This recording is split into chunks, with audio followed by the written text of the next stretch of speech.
você que estava acompanhando o Mais Saúde, continue com a gente porque começa para o NTV News. Homem é suspeito de estuprar criança de 2 anos de idade. Pai deixa filho cair e acaba preso. E ainda hoje você vai ver. Polícia Civil apura homicídio de homem encontrado no bairro Morada do Sol. Workshop visa padronização das ações de defesa civil. Apagão afeta 4 bairros em Patos de Minas. Santa Casa busca novo tomógrafo. Os preparativos para a 5ª edição do Miss e Mr. Kaique. Isso e muito mais agora no NTV News.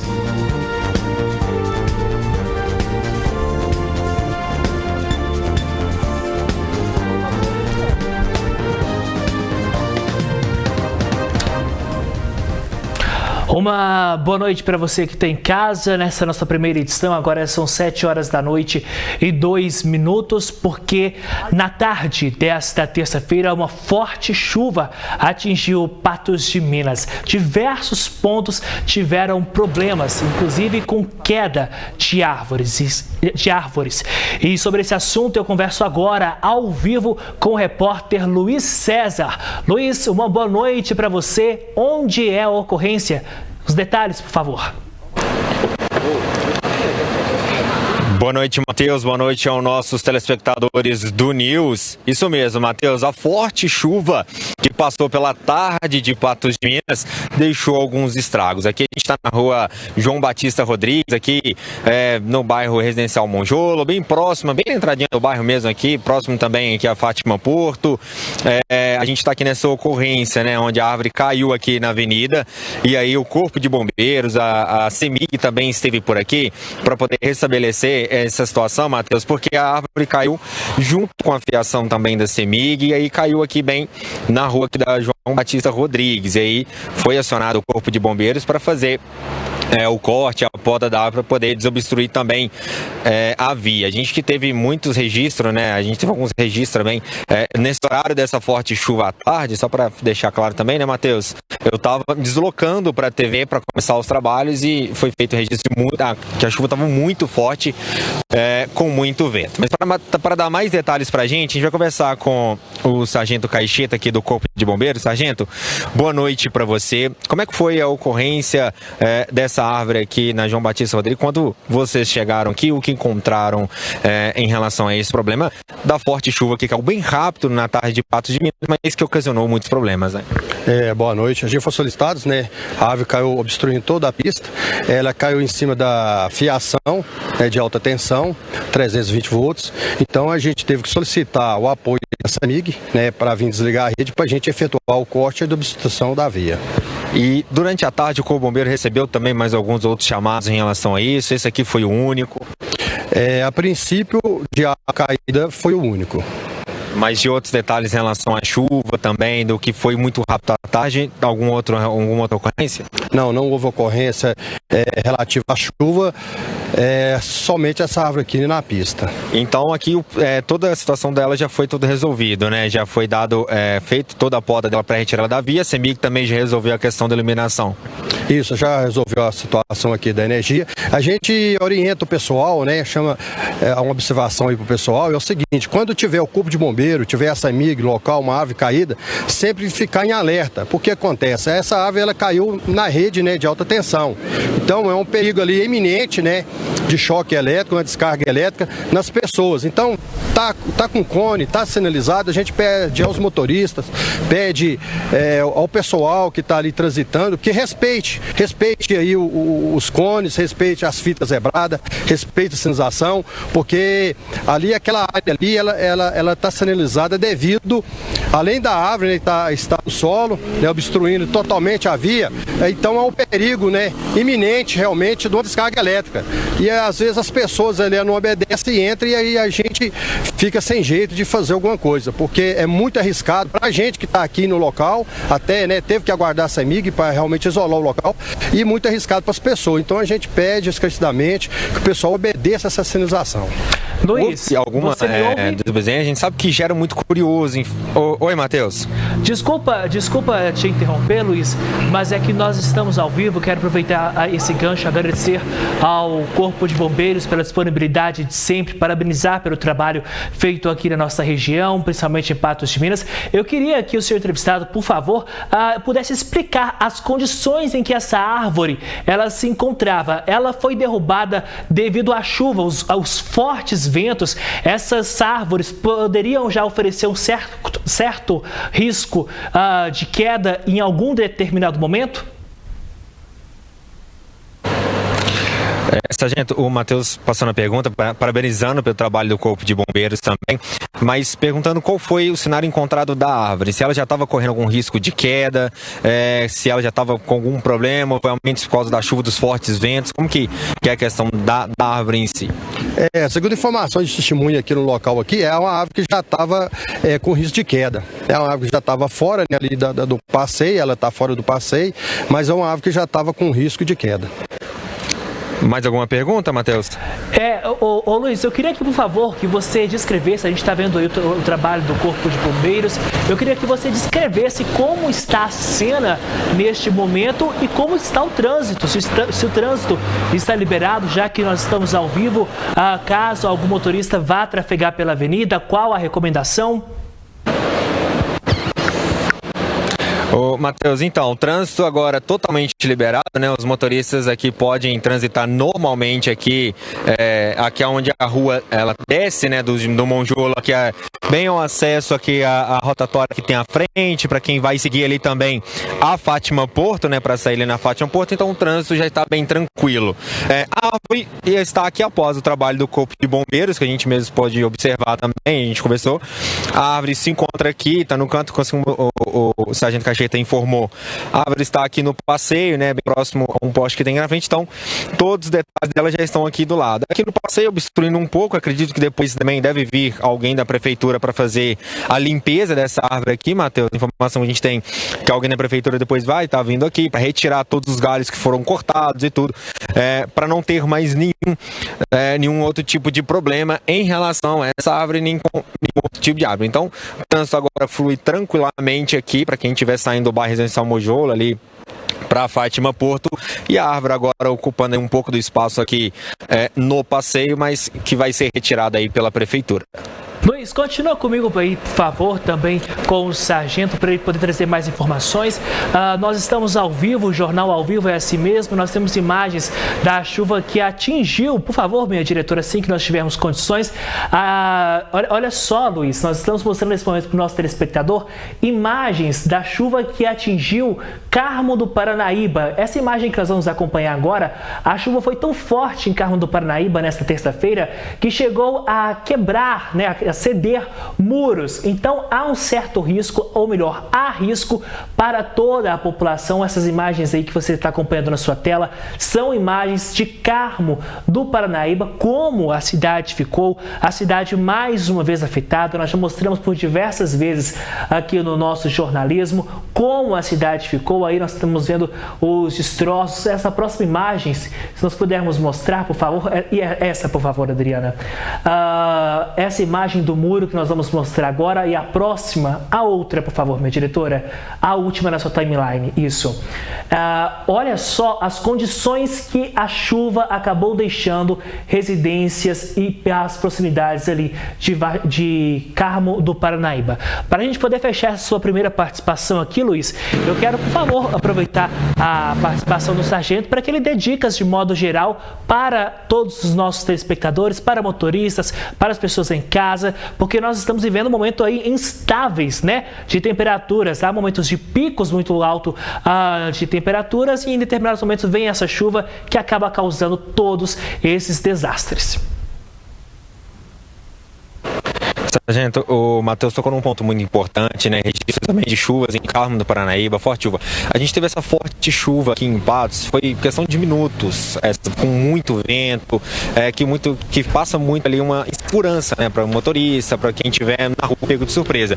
Qual a dica que o Corpo de bombeiros dá para quando ter essa chuva, para poder se proteger? A gente sabe que muita gente tenta se proteger da melhor maneira que pode, mas às vezes ocorre muito perigo nisso, né? Realmente, o pessoal do motorista, né, tenta ir com a chuva aí, tem os locais aqui que realmente corre o risco, né, de inundação, então sempre para o carro no local seguro, né, não deixar carro debaixo de árvores, se estiver ventando muito, não deixar, que é um perigo muito grande, né, a árvore ficar em cima do carro aí, né, e o pessoal ficar atento à questão da chuva aí, não sai, encosta o carro, né, aguarda até a chuva passar. Agradecendo ao Sargento Caixeta, Matheus, aqui dando essas dicas, é importante, como eu informei também, né, Matheus? Estava deslocando para a TV para começar meu trabalho e realmente a chuva foi muito rápida. Eu estava saindo aqui da minha casa, bem aqui no alto aqui da Avenida Marabá, também próximo ao bairro Alto Limoeiro ali, e sim, um forte vento, né, que estava ruim até para dirigir para muitos motoristas. Então, seguir essas dicas aqui do Sargento Caixeta, do Corpo de Bombeiros, para parar o carro no local seguro, se estiver de também procurar um local seguro, às vezes entra dentro de uma loja, de algum local, espera a chuva passar para depois continuar seguindo a caminhada, né? E também o local até onde vai de carro. Matheus, volto com você.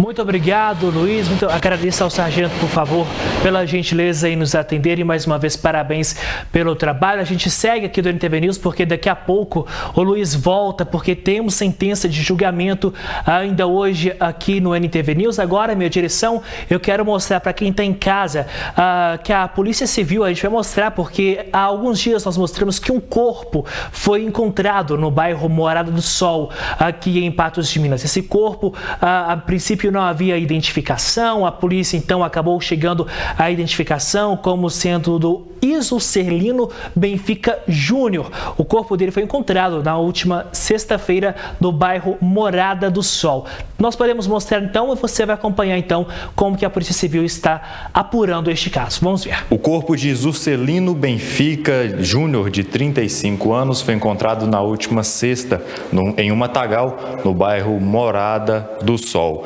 Algumas tatuagens no corpo deste homem ajudaram a identificar que se tratava de Isulcelino. A causa da morte seria um traumatismo crânioencefálico, motivado por um disparo de arma de fogo.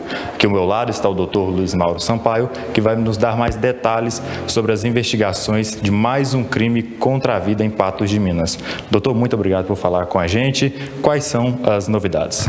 Bem, imediatamente após tomarmos conhecimento desse corpo foi encontrado, a perícia da Polícia Civil foi até o local, já trocou algumas informações e já repassou para a Delegacia de Homicídios que, ao que tudo indicava, seria uma situação de homicídio em que a vítima teria dois disparos que estariam na área da nuca dela, então seria uma espécie de execução. Já imediatamente a esse fato, fomos até a delegacia, colhemos diversos depoimentos e já temos aí uma linha muito forte da autoria delitiva. A gente aguarda até que esses autores possam vir aqui à delegacia para se apresentar. E caso isso não venha a acontecer, logicamente que os procedimentos serão dados na justiça e a gente terá aí também a finalização de mais esse inquérito, onde a autoria também será definida pelo trabalho incessante da Polícia Civil e pela troca de informações da sociedade e também junto com a Polícia Militar. Tudo isso aí só leva a uma maior sensação de segurança. É lógico que a gente não quer que o homicídio venha a acontecer, que nenhum crime venha a acontecer, mas caso ele venha a acontecer, a Polícia Civil está aí sempre atenta e conseguindo desvendar esses delitos, indicando para o Poder Judiciário de forma muito clara, de forma muito forte, os indícios que apontam para os autores. Doutor, seriam quantas pessoas que teriam participado deste crime? É importante a gente deixar essa informação ainda num certo sigilo, para não atrapalhar as próprias investigações. Estamos aí ainda há poucos dias do fato ocorrido, mas o certo é que, mais uma vez, a Polícia Civil se destaca na questão da investigação aqui em Patos de Minas, já tendo uma linha de investigação muito forte, que vai culminar com a identificação clara e veemente desses malfeitores. Doutor, alguma câmera, algum local próximo ali, pegou alguma coisa, algum movimento suspeito, algo relacionado a este crime? Até porque é um local um pouco afastado, né, digamos assim. Nas proximidades já foram feitas algumas buscas.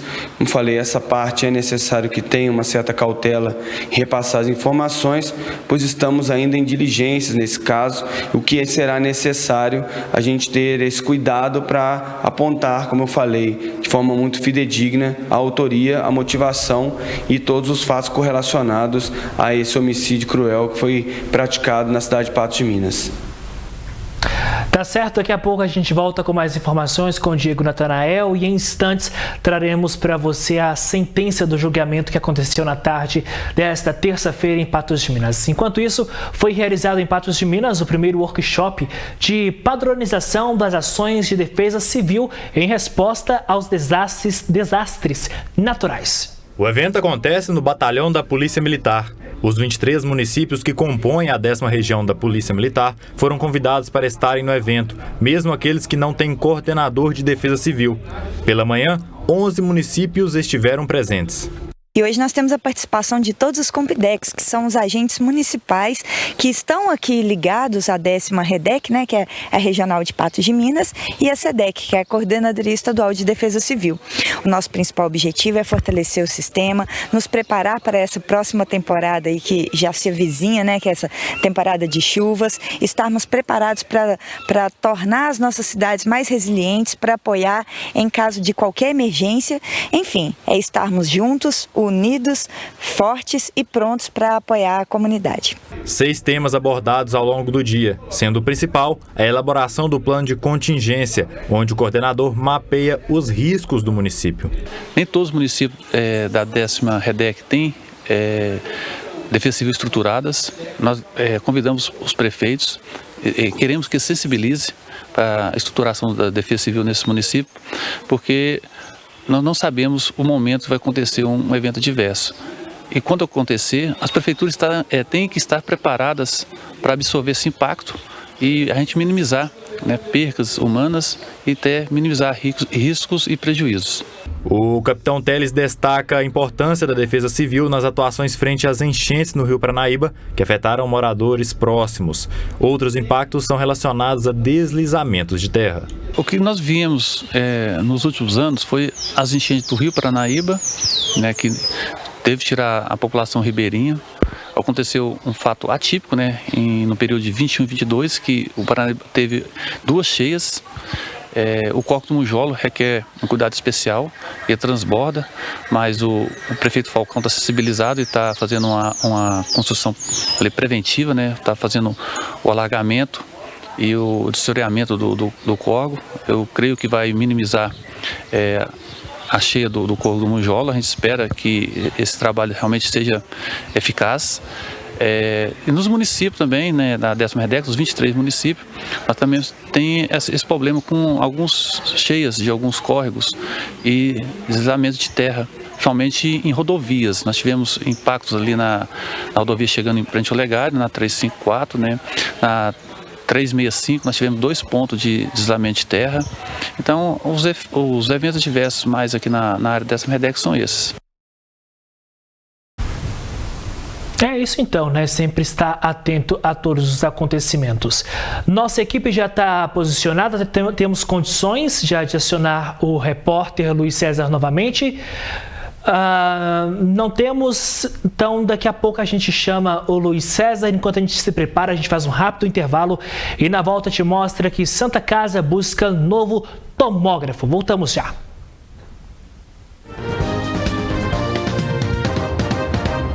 Estamos de volta e notícia ao vivo é prioridade aqui no nosso NTV News. Primeira edição, 7 horas e 23 minutos, porque foi levado a júri Evandro Martins de Moura.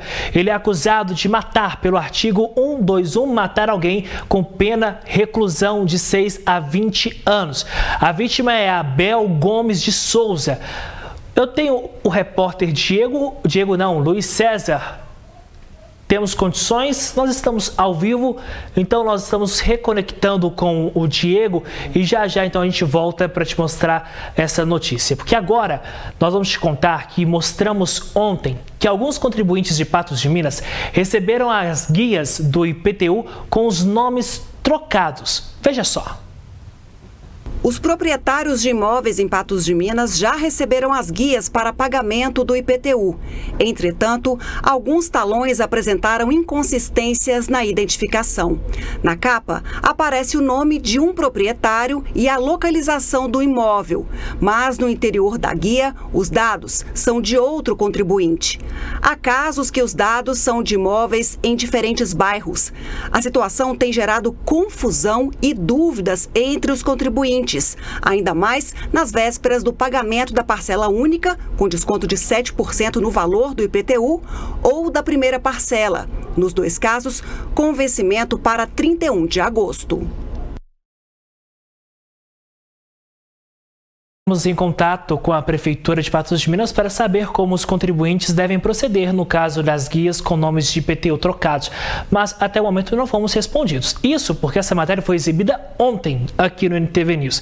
E hoje eu trago essa matéria novamente para você, porque a Prefeitura de Patos de Minas disponibilizou um guichê no prédio do Procon para a emissão da guia do IPTU deste ano. O atendimento ocorre no mesmo horário de funcionamento do órgão, do meio-dia às 5h30 da tarde. Segundo a Prefeitura, é necessário informar o número de inscrição do imóvel ou o CPF do proprietário para que o documento seja emitido.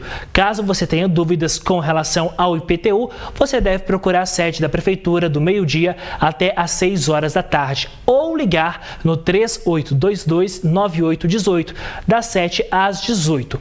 O vencimento da cota única e primeira parcela do imposto para quem optar pelo Para quem optar pelo parcelamento é no dia 31 de agosto, a próxima quinta-feira, né?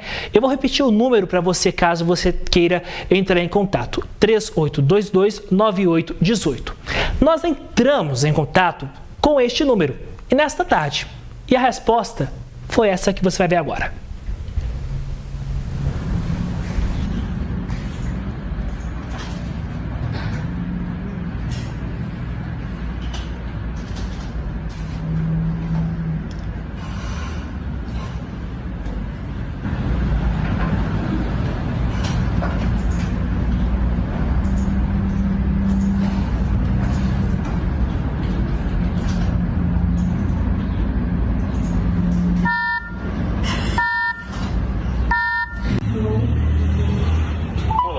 O número digitado está incorreto. Verifique o número e tente novamente.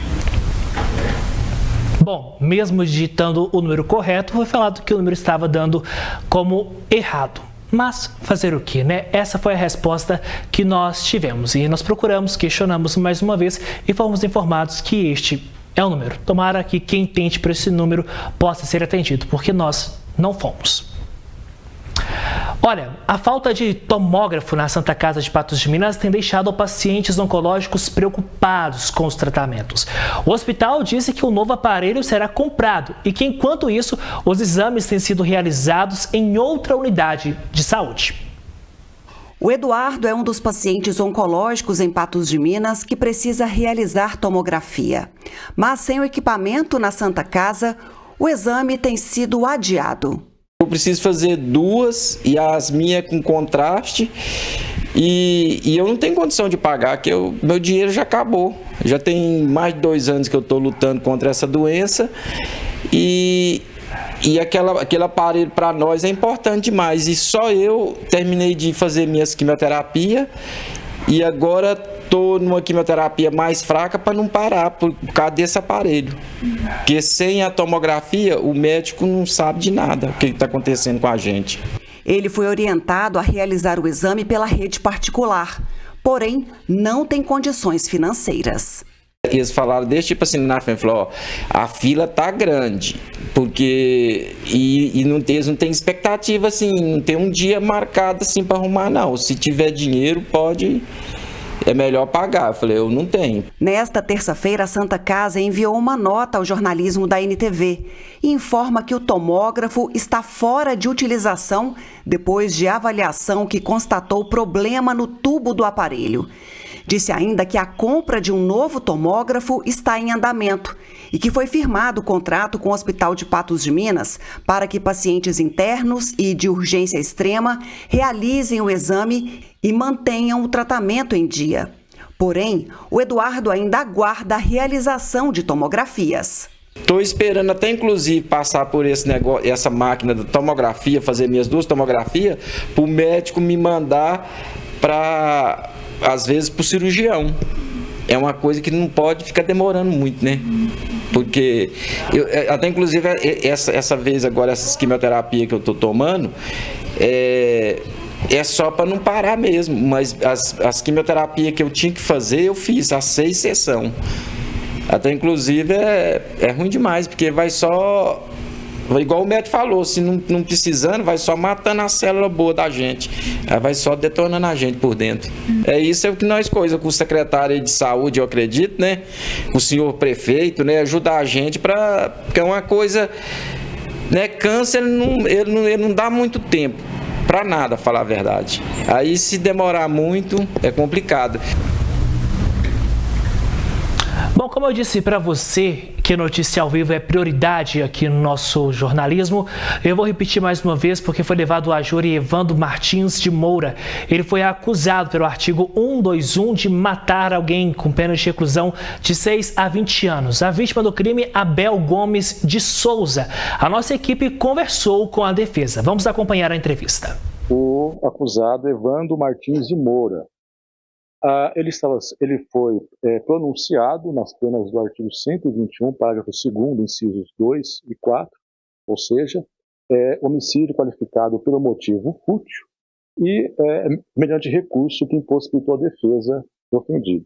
Submetido, então, a julgamento perante o tribunal do júri, os jurados houveram por bem, então, reconhecer o homicídio qualificado, né, pelo recurso que impossibilitou a defesa, retirando, portanto, também o motivo fútil.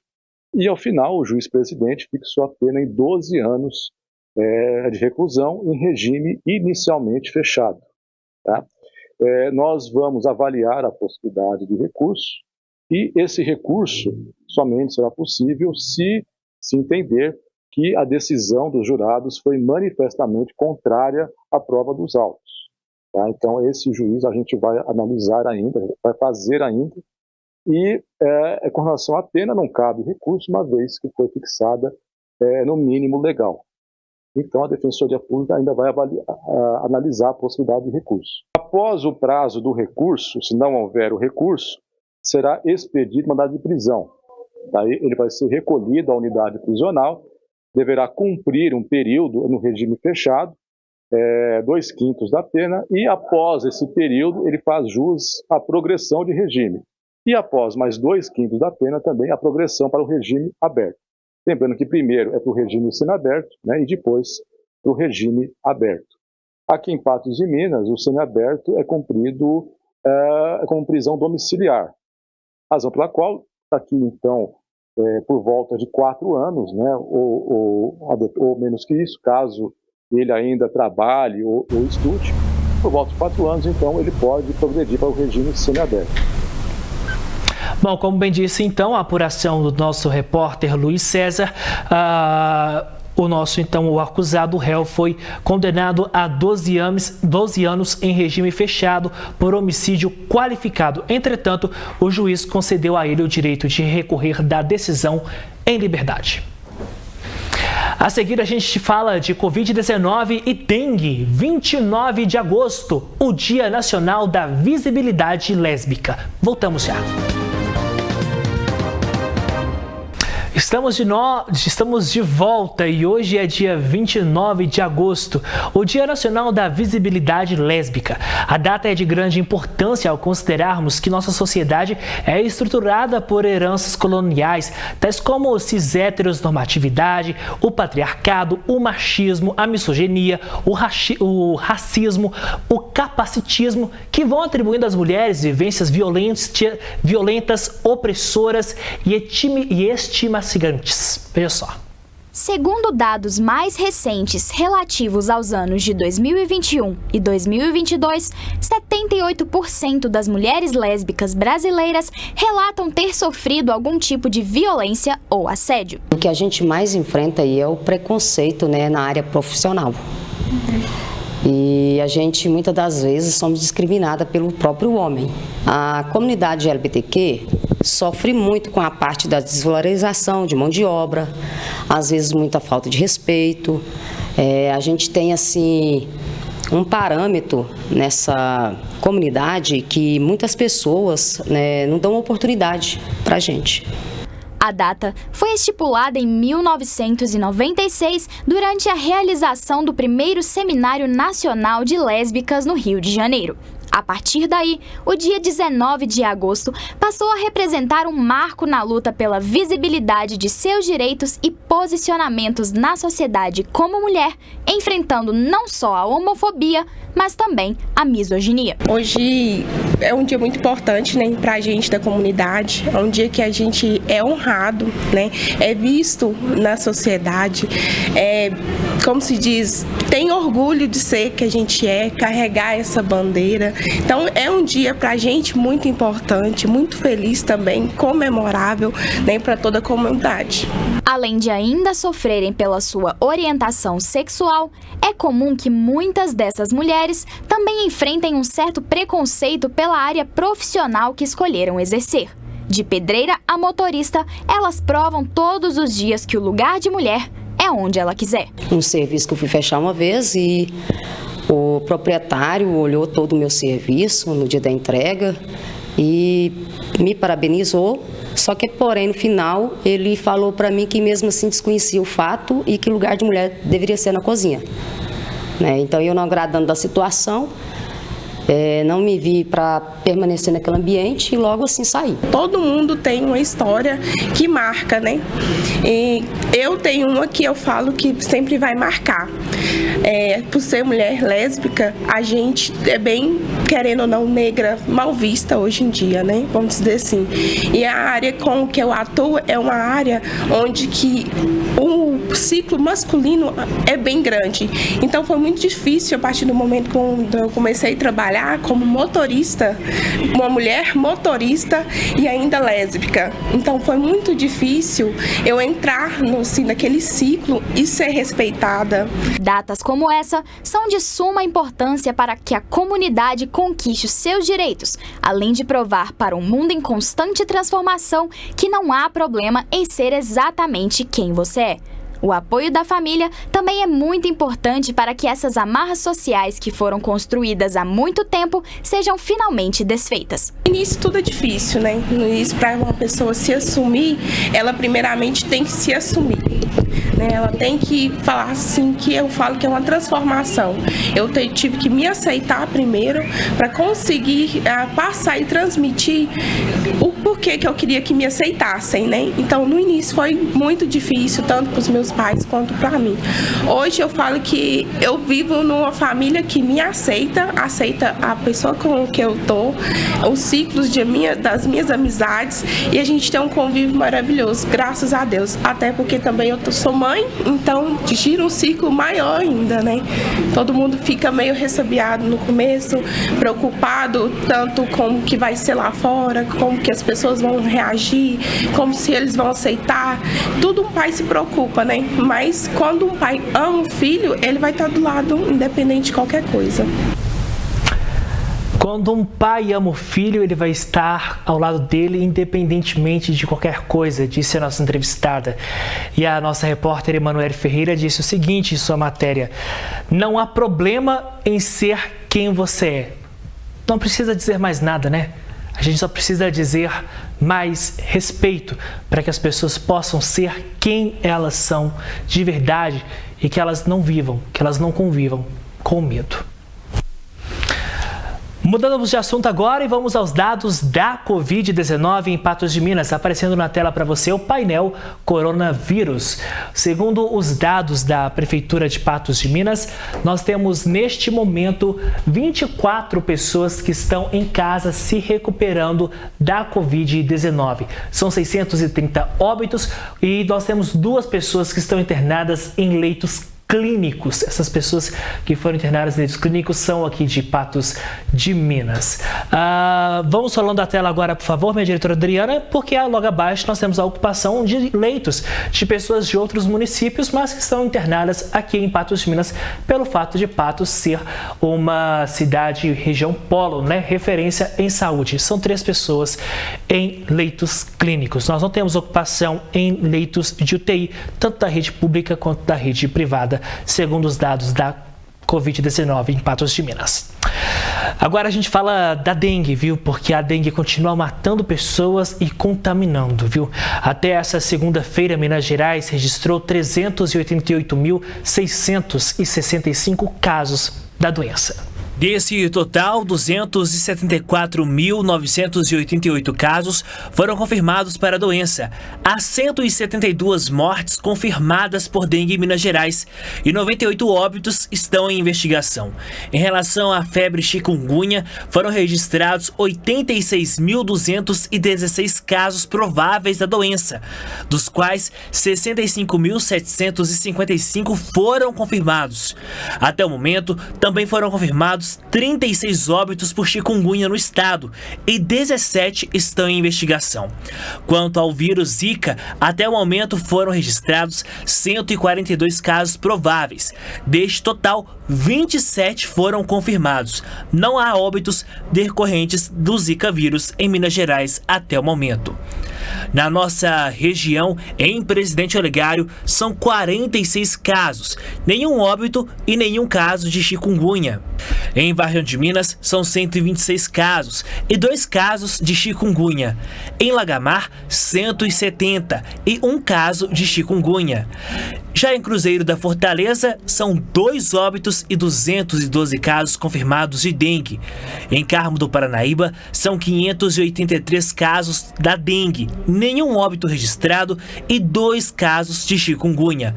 Em Lagoa Formosa, há 1 óbito em decorrência da doença, 1 caso de chikungunya e 783 casos registrados. Vazante acumula 1.238 casos, nenhum óbito e nenhum caso de chikungunya. Já Patrocínio tem 3.321 casos registrados, 2 mortes e 13 casos de chikungunya. Já Patos de Minas, são 7.642 casos registrados, 14 casos de chikungunya e 9 pessoas perderam a vida em decorrência da doença, segundo o estado. Agora a gente volta a falar sobre a chuva que atingiu Patos de Minas e toda a nossa região. Nós recebemos vídeos dos nossos telespectadores, mostramos para você algumas imagens de Carmo do Paranaíba e agora a gente acompanha. Então, pode subir o áudio deste vídeo, por favor, minha diretora, para te mostrar como ficou o Carmo do Paranaíba, parte da cidade. Vamos ver. Vai lá. Ainda bem que Zé Marcos chegou hoje. Olha. Isso aqui vocês têm que mostrar. Não, depois eu... é do vizinho. Graças a Deus. Depois eu te conto. Olha, vizinho na casinha embaixo. Você está acompanhando então as imagens de como ficou uma residência em Carmo do Paranaíba após a forte chuva que atingiu a região dessa terça. Olha só as condições, paredes foram quebradas, rastros de destruição deixados em Carmo do Paranaíba. Muito obrigado sempre ao nosso telespectador que está atento aqui ao nosso jornalismo e faz esse jornalismo junto com a gente. Muito obrigado. Agora a gente segue daqui do estúdio, faz uma pausa rápida e na volta a gente fala de esporte. Não saia daí. O treinador Pepa não é mais técnico do Cruzeiro. O time celeste informou que após reunião nesta manhã entre a diretoria de futebol e Pepa, ficou definido a saída do treinador. E além dele, a saída da sua comissão técnica, composta por Samuel Correia, Pedro Oliveira, Pedro Azevedo e Hugo Silva.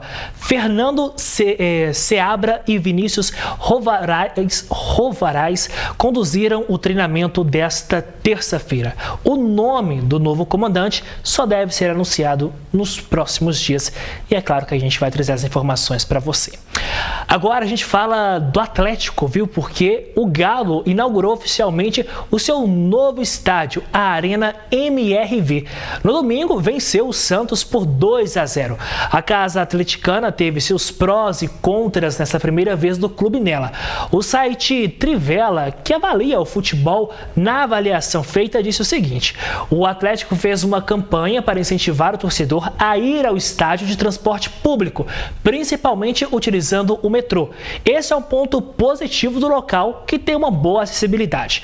Além disso, as sinalizações para onde a torcida deveria ir foram perfeitas e auxiliaram muito quem optou pelos trens da capital mineira.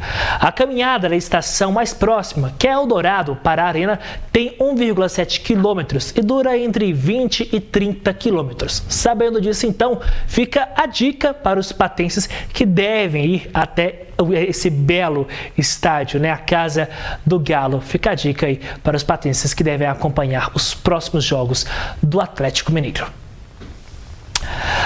A seguir, a gente mostra que de 2022 para 2023, Patos de Minas teve aumento de mais de 2.000 livros emprestados na Biblioteca Municipal. Voltamos já.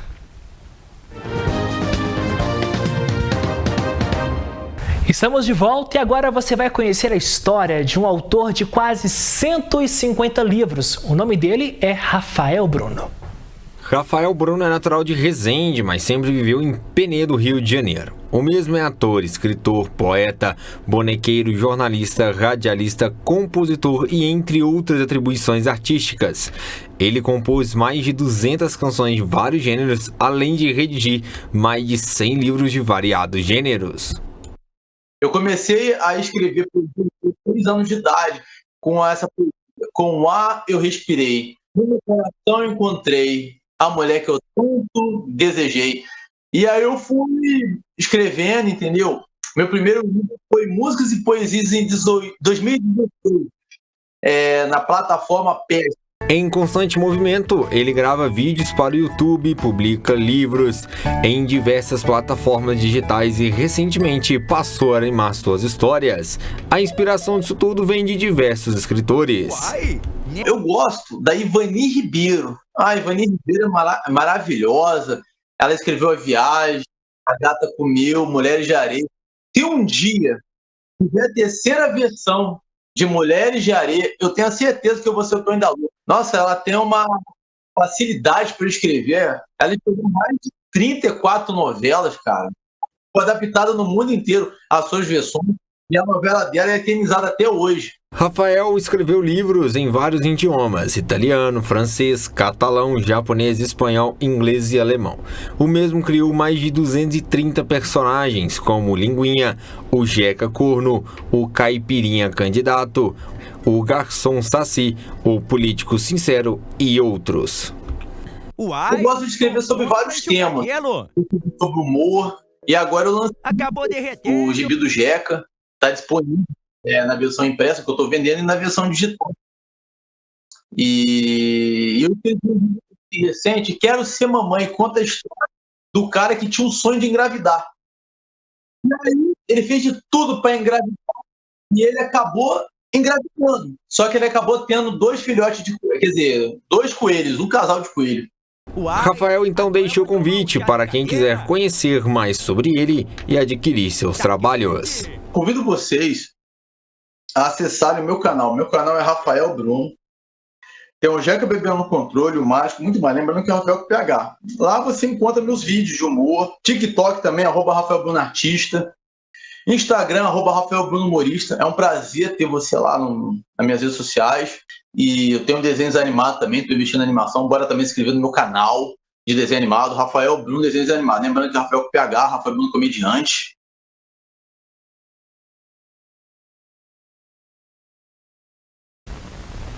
Estamos a 118 dias do Natal e o projeto Renascer Natalino desse ano já foi apresentado.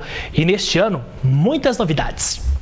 O tradicional projeto Renascer Natalino foi lançado oficialmente na noite da última segunda-feira na CDL de Patos de Minas. Esta iniciativa reúne parceiros e entidades públicas para enfeitar a cidade no período natalino e tem feito grande sucesso entre os patenses. Nosso Renascer Natalino, eu lembro com muito carinho, ele foi idealizado a várias mãos. Nós procuramos as entidades primeiramente para juntar força junto conosco, depois nós fomos nos grupos de empresários para nos estar apoiando, a prefeitura, um apoio incondicional, e o Renascer foi um sucesso. Nós estávamos vindo de um período pandêmico, nós sabíamos que precisávamos trazer luz para Patos de Minas e foi isso que nós trouxemos, luz, alegria. E no segundo ano, nós fizemos, no primeiro ano nós fizemos 3 praças, no segundo ano nós fizemos toda Getúlio Vargas, né? Eu lembro que no primeiro ano nós tivemos ali 2 túneis instagramáveis, agora no segundo ano foi muito maior e agora nesse terceiro ano nós vamos fazer algo totalmente diferente, porque o que a gente quer é trazer muita alegria para a população, para todos os nossos visitantes, porque a gente sabe que o Renascer Natalino já virou um projeto de Patos de Minas, né? A programação do Renascer Natalino promete ser muito especial. São 7 dias com atrações culturais. Esse ano é tudo colorido. Esse ano tem mais ruas a serem iluminadas. Um projeto que se tornou parte de Patos de Minas, agora visa ainda mais o crescimento que mexe com a economia da cidade. É um projeto que agora faz parte da história de Patos de Minas, né? E não dá mais para voltar atrás. Agora tem que crescer a cada ano, agregar mais atrações. E eu fiquei muito satisfeito aqui nessa apresentação hoje de ver tanta gente boa unida em torno do projeto. Não é um projeto da Prefeitura, da Ludmila, da CDL, é de todo mundo, né? Todo mundo está interessado em ver a nossa economia ser fomentada, mas muito mais interessado ainda em levar a nossa família para esse evento, que é um evento que faz transbordar o amor, os bons sentimentos, aquele clima de Natal que é maravilhoso. E ele tem um cruzamento, digamos assim, com a história de Patos, né? Porque todos aqueles elementos com os quais a gente é tão acostumado da nossa cidade, ver eles enfeitados, se transformando de fato em ponto turístico, é muito bom. Então, nas últimas edições, a gente viu vários ônibus aí de prefeituras, de outras cidades, viu que o comércio foi aquecido, e ver que está todo mundo envolvido no projeto. Não é um projeto simplesmente que a prefeitura vai lá e faz a licitação e paga tudo. É um projeto onde as empresas estão envolvidas, as cooperativas, as entidades. Isso dá um sentimento de pertencimento muito grande, né? E faz com que o projeto seja realmente um sucesso. A decoração de Natal em Patos de Minas vai espalhar árvores de luzes gigantescas pela cidade, prédios públicos serão iluminados, assim como as árvores da Avenida Getúlio Vargas. Haverá túneis de luzes e uma projeção mapeada em 3D na Catedral de Santo Antônio, que promete ser a maior de Minas Gerais. Foi dado o pontapé inicial para o Renascer Natalino deste ano de 2023, né? Muitas expectativas, muitas novidades foram trazidas aqui também, né? Agora fica a expectativa de todo o trabalho que já começou sendo feito aí pelas cidades, e aí a expectativa é que na primeira quinzena de novembro definitivamente sejam ligadas as luzes aqui de Patos de Minas para esse Renascer Natalino. Parabéns para a nossa primeira-dama, deputada estadual Ludmila Falcão, a todas as pessoas, os empresários envolvidos por essa ação. A gente precisa de mais ações como essa, né? O NTV News de hoje vai ficando por aqui, mas eu e você, a gente pode continuar se encontrando no meu Instagram, @omateusborges. Está aparecendo aqui na tela, você pode seguir lá para a gente se interagir mais, viu? E mais informações você confere no patosja.com.br, que aparece aqui na tela da sua televisão. Além disso, você pode ver e rever toda a programação da NTV pelo ntv.tv.br, além dos aplicativos disponíveis na sua loja do seu celular, Patos Já e NTV. Bom, pessoal, por hoje é só. Muito obrigado pela sua companhia. Amanhã a gente volta a se encontrar. Juízo, uma boa noite e até lá.